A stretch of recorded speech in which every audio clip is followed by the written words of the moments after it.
بسم الله الرحمن الرحیم.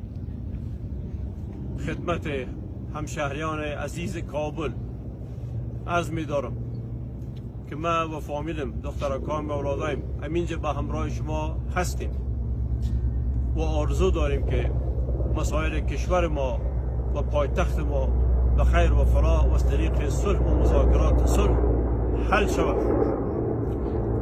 از نیروهای امنیتی و از نیروهای تحریک اسلامی طالبان میخواهیم که در هر جایی که هستند امنیت جان و مال مردم نگاه کنند و توجه به امنیت جان و مال مردم بکنند.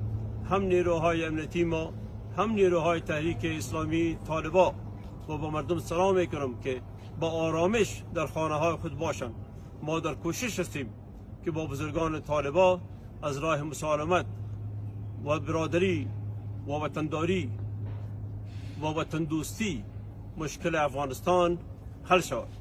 و می خاطر خواست با امرای شما صحبت کنم تا استراب در دل ما را نتا و به جرأت و متانت موضوع کشور خود با حل کنیم. باز سلام میکنم به نیروهای امنیتی خود ما و تحریک اسلامی طالبان که هر جایی که هستند جان و مال مردم حفظ کنند و نگذارند افراد شرانداز و پتاتریک و دزدار که زندگی مردم به خطر بندازند. سلامت باشین، آباد باشین تا که دوباره با برایتان صحبت کنم.